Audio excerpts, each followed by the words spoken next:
Berita Sumsel 24 jam hari ini. Hari pertama pemberlakuan pembatasan kegiatan masyarakat PPKM level 4 di lingkungan pemerintah Provinsi Sumatera Selatan, pengelola Museum Negeri Sumatera Selatan Balaputra Dewa mengintensifkan upaya pencegahan penyebaran wabah virus corona berupa penyemprotan cairan disinfektan. Dengan ekstra hati-hati dan sigap, Sudi, salah seorang pegawai Museum Negeri Sumatera Selatan, mencampurkan cairan induk disinfektan dengan beberapa liter air ke dalam tabung alat semprot. Setelah benar-benar siap dan sesuai dosis yang dianjurkan, Sudi pun mulai menyemprotkan cairan disinfektan ke seluruh bagian mau beler, yang dimungkinkan menjadi media penyebaran virus corona dan bibit penyakit lainnya. Penyemprotan juga dilakukan di tiap ruangan kerja para pegawai museum milik Pemprov Sumsel tersebut. Kepala UPTD Museum Negeri Sumsel Haji Chandra Ampriyadi SH didampingi Kepala Tata Usaha Amarullah SH mengatakan, selama masa pandemi COVID-19 sendiri, pihaknya telah menyediakan tempat cuci tangan yang diperuntukkan bagi tiap pengunjung dan pegawai museum sendiri. Terhitung mulai penerapan pengetatan PPKM berbasis mikro awal Juli kemarin, Museum Negeri Sumsel dan sejumlah destinasi wisata di bawah Dinas Kebudayaan dan Pariwisata disebut per Sumsel lainnya seperti Taman Wisata Bukit Siguntang, Museum Sriwijaya, dan Taman Wisata Kerajaan Sriwijaya Karanganyar Gandus dilakukan penutupan sementara. Kendati tutup dan tidak menerima kunjungan Sambung Chandra sesuai surat edaran Gubernur Sumsel tentang sistem kerja aparatur sipil negara, selama PPKM level 4 COVID-19, pihaknya memberlakukan jadwal piket kinerja ASN, honorer TKPD dan PHL di lingkungan Disputpar Provinsi Sumsel terhitung mulai 26 Juli hingga 2 Agustus 2021 menjadi 2 shift. Selain itu, masih kata Chandra, untuk sementara apel pagi dan senam kesegaran jasmani ditiadakan, dan bagi pegawai yang terindikasi atau terpapar COVID-19 dibuktikan dengan hasil swab antigen atau PCR, diimbau melakukan isolasi mandiri baik di rumah sendiri atau rumah sakit. Reporter Betanika Susmanda, palfresh.com. Pemirsa, Wardah Kosmetik memberikan hand gel secara gratis kepada warga yang sudah menjalani vaksinasi COVID-19. Pemberian hand gel ini sebagai bentuk dukungan Wardah terhadap pemerintah yang gencar menggalakkan program vaksinasi. Wardah Kosmetik punya cara sendiri dalam mengapresiasi masyarakat yang sudah menjalani vaksinasi COVID-19. Bentuk apresiasi dengan memberikan hand gel aloe vera secara cuma-cuma. Hal itu sebagai bentuk dukungan Wardah terhadap pemerintah yang tengah gencar menggalakkan vaksinasi COVID-19 di seluruh penjuru negeri. Market Development Wardah Palembang Fitri Purwaningsi mengatakan, pembagian cairan pembersih tangan dilakukan sebagai bagian dari program CSR. Untuk mendapatkan hand gel ini juga cukup mudah, hanya menunjukkan kartu vaksinasi COVID-19 tanpa perlu melakukan transaksi pembelian produk Wardah. Diharapkan melalui program CSR ini menekan penyebaran COVID-19. Ya, jadi ini adalah salah satu program CSR dari Wardah yang bekerja sama dengan salah satu rumah sakit yang ada di Palembang gitu. Jadi kita ingin menggalakkan program vaksinasi yang memang sudah disediakan gitu oleh pemerintah. Jadi setiap yang sudah melaksanakan vaksin, kita akan memberikan satu free hand gel dari Wardah. Harapannya ya dengan maraknya vaksin ini bisa menurunkan angka COVID-19 gitu di Indonesia. Goalsnya adalah supaya orang-orang lebih tergerak gitu kan hatinya buat vaksin, karena beberapa orang kan masih ada yang ragu ya Mbak ya buat vaksin, tapi masih ada juga yang memang benar-benar ingin vaksin gitu. Jadi harapannya dengan kita memberikan apresiasi lah gitu istilahnya untuk orang-orang yang memang sudah melaksanakan vaksin dengan memberikan hand gel.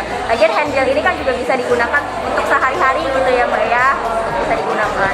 Jadi selain di Vaskes, di beberapa toko, ada 19 toko di Palembang, itu untuk teman-teman yang hanya menunjukkan satu vaksin itu bisa mendapatkan free hand gel juga. Jadi tenang aja buat yang udah vaksin tapi pengen dapat free hand gel, itu boleh datang ke toko. Reporter dan juru kamera Ella Sulistiana, palfresh.com. Meski sosialisasi pendisiplinan protokol kesehatan terus digencarkan, namun masih ada saja masyarakat yang melanggar. Para pelanggar yang terjaring operasi justisi Polres Pagar Alam ini diberi hukuman berupa push up. Warga yang sedang bersepeda ini diberikan sanksi push up saat terjaring operasi justisi yang digelar anggota Polres Pagar Alam. Sanksi diberikan lantaran tidak menggunakan masker saat bersepeda. Sebelumnya, pelanggar ini juga diminta menyebutkan teks Pancasila.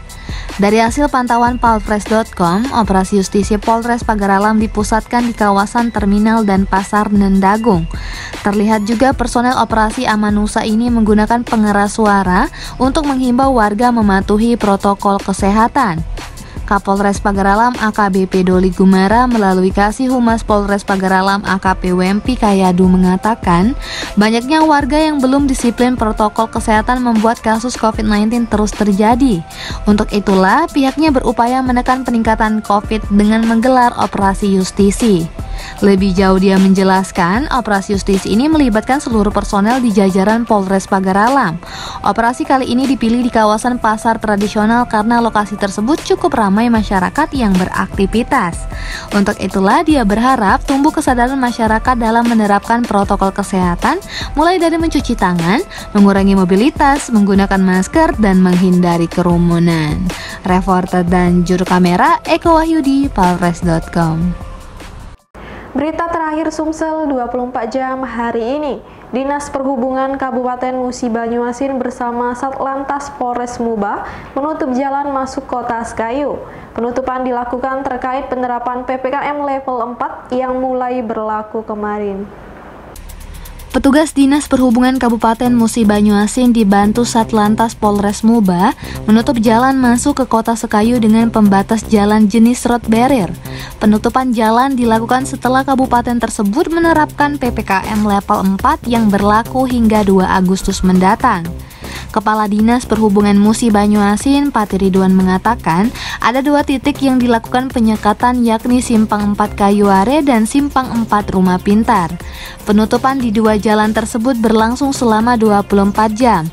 Jalan tersebut masih bisa dibuka khusus kendaraan tertentu seperti mobil ambulan dan pemadam kebakaran.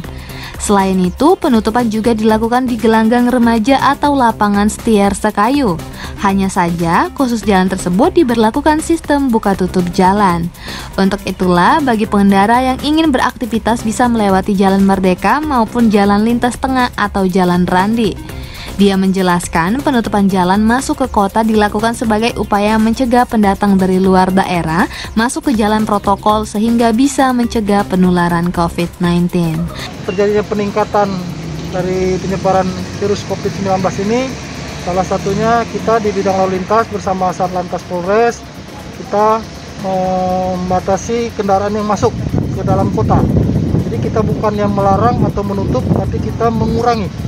Jadi jalan alternatifnya tetap ada yang sekelas dengan jalan Kolonel Wahidudin ini. Jadi masyarakat bisa tetap melintas melalui jalan Randik, jalan Lingkar atau jalan Merdeka. Nah, sementara masuk ke dalam kota ya kita batasi. Jadi ini tujuan utama kita, membatasi terutama pendatang-pendatang yang akan masuk ke Kota Sekayu. Reporter dan juru kamera Firdaus, palpres.com. Demikianlah berita Sumsel 24 jam hari ini. Untuk pemirsa Sumsel 24 jam, jangan lupa tetap menerapkan protokol kesehatan seperti menjaga jarak, mencuci tangan, dan tetap menggunakan masker. Saya Sri Devi, sampai jumpa.